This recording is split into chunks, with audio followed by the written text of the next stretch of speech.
সেই সন্তানও কিন্তু আপনি যে মৃত্যুবরণ করেছেন আপনার জন্য কিন্তু তার জীবনটা কখনো থেমে থাকবে না।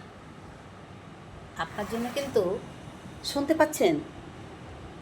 হ্যাঁ ভাই, ঠিক কথা বলছি, আপনাকে বলছি। আপনার জন্য কিন্তু এই পৃথিবী থেমে থাকবে না। ঠিক প্রতিদিন সকালে সূর্য উদয় হবে, আবার ঠিক সময় মতো সূর্য অস্ত যাবে। আপনার জন্য কিচ্ছু ঠেকে থাকবে না। আপনার কিছু নেই, কিচ্ছু নেই, কিচ্ছু নেই আপনার, আপনি কিচ্ছু করতে পারেন নাই। শুধুমাত্র আপনার সন্তানের মুখে খাবার দিয়ে, আহার দিয়ে তাদেরকে বড় করে তুলেছেন, সেটাই আপনার সন্তানের ভাগ্য। কারণ আপনার উছিল্লাতে আপনার সন্তান এই পৃথিবীতে এসেছে, পৃথিবীর আলো দেখেছে, আপনার মাধ্যমে এসেছে। তারপর আপনি কি তাকে যা লবণ ভাত আপনি যা ভাগ্যে জোটাতে পেরেছেন সেটা খাওয়ায় পড়ায় তাকে মানুষ করেছেন, বড় করে তুলেছেন। এবার আল্লাহ আপনাকে দেয় নাই তাই আপনি তার জন্য কিছু করতে পারেন নাই, সেটা নিয়ে তো হায়তাশ করার কিচ্ছু নাই। কারণ আল্লাহ চাইলে আপনি ঠিক করতে পারতেন। যতটুকু আপনার মাধ্যমে দেওয়ার কথা ছিল আল্লাহ পাক ততটুকু দিয়েছেন। তারপর যখন আপনি পৃথিবী ছেড়ে চলে যাবেন তখন কিন্তু আপনার সন্তান ওই আপনার জন্য কাঠগড়ায় দাঁড়িয়ে থাকবে না যে আমার বাবা চলে গেছে এখন আমরা আর বাঁচতে পারবো না, অথবা আমার মা চলে গেছে এখন আর আমরা বাঁচতে পারবো না। সেই কথাটার জন্য কিন্তু আপনার সন্তান অপেক্ষা করে থাকবে না। তাদের জীবন ঠিক সেই গতির মতো টিক টিক টিক টিক করে চলতে থাকবে, যেভাবে আপনার জীবন চলেছিল বা আপনাকে যে চালিয়েছিল। কে চালিয়েছিল? আমার আল্লাহ চালিয়েছিল। তাহলে আমার আল্লাহ আপনাকে চালিয়েছে, আমাকে চালিয়েছে। এখন আমাদের সন্তানদেরকে আমরা যতটা অসহায় করে রেখে যাই তাদেরকেও আল্লাহ তাআলা চালাবে, বরং তারা একটু কষ্ট হবে, ছায়াবিনে থাকবে, বিভিন্ন জায়গায় প্রতারিত হবে, আঘাত পাবে, কষ্ট পাবে। মানুষের দেওয়া আঘাতের থেকে যুদ্ধ করে করে একসময় লোহার মতো করে তৈরি হয়ে যাবে। সে ঠিক তার জীবন পরিচালনা করে নিতে পারবে। আর এই ব্যস্ত পৃথিবীতে আপনি যখন চলে যাবেন তখন 2 দিন, 1 দিন, 4 দিন, 5 দিন, 1 মাস, 2 মাস, 3 মাস হয়তো আপনাকে কেউ মনে রাখতে পারে। আপনার ফ্যামিলি মেম্বার, আপনার স্ত্রী, আপনার বাবা মা, আপনার সন্তান, আপনার প্রিয়জন যারা রয়েছে আপনার জীবনের সঙ্গে জড়িয়ে, তারা হয়তো আপনাকে কিছুদিন মনে রাখবে। তারপর দেখবেন 4 দিনের পরানি হয়ে গেলে আপনার কবরের মাটিটা উপরে শুকাতে পারবে না, তার আগেই সবাই আপনাকে ভুলে যাবে। সবাই সবার নিজের কাজের মতো ব্যস্ত হয়ে যাবে। সবাই সবাদের নিজের জীবন পরিচালনা করার জন্য, নিজে সফল হওয়ার জন্য, নিজে অর্থ কামাই করার জন্য, নিজে সুখে থাকার জন্য সবাই ব্যস্ত হয়ে যাবে। কিন্তু আপনার কথা কিন্তু কেউ মনে রাখবে না। 1 মিনিট, এই কথাগুলো কেন বলছি?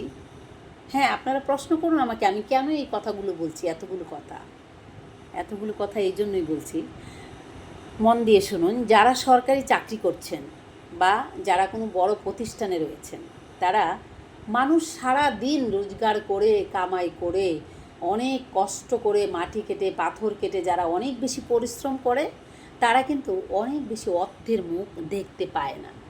কারণ তাদের পরিশ্রম বেশি কিন্তু তাদের পারিশ্রমিক কম। আর যারা আপনারা উচ্চশিক্ষা শিক্ষিত হয়েছেন শুধুমাত্র একটা কলমের গোথা দিয়ে, কলমের গোথা বুঝেছেন?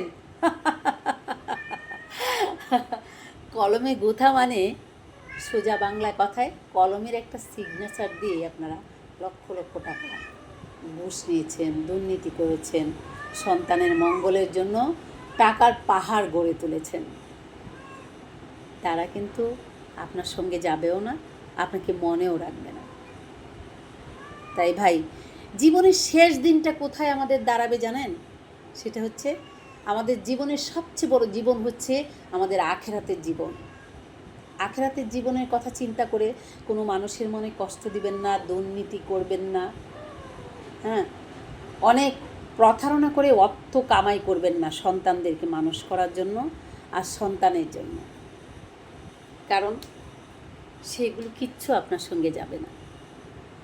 আপনার দায়ভার শুধুমাত্র আপনার মাথায় থাকবে, আপনার দায়ভার শুধুমাত্র আপনার সঙ্গে যাবে। তখন শেষ দিনে এসে দাঁড়িয়ে কত কান্না করবেন, কত কষ্ট পাবেন আখেরাতের দিনে, সেখানে আপনার জন্য কেউ কেউ নেই, আপনি নিঃস্ব হয়ে যাবেন। তাই ভাই, সন্তান সবারই আপন। নিজের জায়গা থেকে সন্তানের জন্য যতটুকু করতে পারেন ঠিক ততটুকুই করুন। আর বাবা মাদের জন্য শেষ সময় একটি কথা বলতে চাই, আপনার নিজের সম্পদ নিজের কাছে ধরে রাখুন। সন্তানদের কাছে সম্মান পেতে চাইলে, সন্তানদের কাছে ভালো থাকতে চাইলে যদি আগেই আপনার সন্তানকে আপনি আপনার মূল্যবান সম্পদ মনে করে সব কিছু সন্তানের হাতে তুলে দেন, একসময় এই পৃথিবীতেই আপনাকে অনেক কাঁদতে হবে। তো প্রিয় বন্ধুরা, আপনারা সবাই ভালো থাকবেন, প্রত্যেকের জায়গা থেকে সচেতন থাকুন, নিজের জন্য কিছু করুন, নিজের জন্য ভালো কিছু করুন।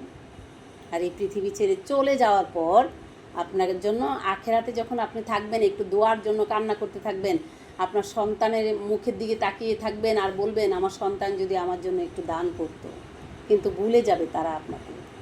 আপনার স্ত্রী যদি আপনার জন্য একটু দান করতো, ভুলে যাবে তারা আপনাকে। আপনার বাবা মা, তারাও একসময় অক্ষম হয়ে যাবে, হয়তো আপনার কথা মনে করবে, দুপুটু চোখে জল পালবে, কিন্তু আপনার জন্য কোথাও একটু দোয়া দান করার মতো অর্থ তাদের কাছে থাকবে না। তাই ভাই, এই পৃথিবীতে বেঁচে থাকতে এমন একটা গাছ রোপণ করে যান যে গাছটা এই পৃথিবীতে প্রতিনিয়ত আপনাকে ফজিলত আপনার জন্য দিতে থাকবে। সেটা হচ্ছে একমাত্র সম্পদ, মসজিদে দান করুন। একটা মসজিদ গড়ে তুলুন, কোনো এতিমখানায় একটা ইট পাথর দান করে যান, যেটা মসজিদটা যতদিন পৃথিবীতে বেঁচে থাকবে, মাদ্রাসারা যতদিন পৃথিবীতে বেঁচে থাকবে, ততদিন আপনি সেখানে মানুষ নামাজ কালাম পড়বে, এতিম বাচ্চারা থাকবে, আপনি সেখান থেকে দোয়া পেতে থাকবেন। সেগুলো কাজ আপনারা পৃথিবীতে করে যাবেন নিজের জন্য, সৎ পথে কামাই করা টাকা দিয়ে, অসৎ পথে নয়। আর আপনি পারেন কোথাও একটু জমি রেখে বা আপনার বাড়ির আঙ্গিনাতে বা আপনার নিজের কিছু জায়গায় অনেক কিছু ফলের গাছ লাগিয়ে যেতে পারেন, যেগুলো মানুষ খেতে পারে, পাখি খেতে পারে, মানুষ অক্সিজেন পেতে পারে। উড়ে যাওয়া পাখিগুলো যদি আপনার লাগানো একটা গাছে থেকে একটা ফল খায়, সেটার থেকেও আপনি ফজিলত পেতে পারেন। বন্ধুরা, সে কাজগুলো করে যান, মসজিদের জন্য কিছু করে যান, দান করে যান মসজিদে নিজের পবিত্র টাকা দিয়ে। আপনি মরে যাওয়ার পরে মসজিদে দুটো মাইক দান করে যান, যে মাইক দিয়ে প্রতিনিয়ত 5 ওয়াক্ত আজান দেওয়া হবে। প্রত্যেকটা আজানের সময় আপনি ফজিলত পাবেন আখেরাতে বসে থেকে। আমরা চাইলে এরকম ছোট ছোট কাজগুলো করতে পারি, যাদের কাছে অর্থ রয়েছে। আপনারা অনেকে আছেন কোটি কোটি টাকার মালিক, কিন্তু আল্লাহর পথে দান করতে চান না, আল্লাহর নামে দান করতে চান না। সেগুলো করুন, আখেরাতে ভালো থাকুন। আর প্রিয় বন্ধুরা, আপনারা সবাই ভালো থাকবেন। আর দেশে এবং দেশের বাইরে প্রবাসে যত বন্ধুরা রয়েছেন, বড়দের জন্য রইল আমার সালাম, আর ছোটদের জন্য রইল এক বুক ভালোবাসা। প্রিয় বন্ধুরা, যারা আমার ভিডিওটা ফেসবুক পেজ থেকে দেখবেন ফলো করে দিবেন, যারা আমাকে চ্যানেল থেকে দেখবেন চ্যানেলটা সাবস্ক্রাইব করে দিবেন। সবাই আমার পাশে থাকবেন, বেশি বেশি করে ভিডিওটা শেয়ার করে দিবেন আপনাদের। তাহলে আমি আজ এখান থেকে বিদায় নিচ্ছি, দেখা হবে আপনাদের সাথে আমার অন্য কোনো সময়, অন্য কোনো ভিডিওতে। তাহলে সবাই ভালো থাকবেন, টাটা।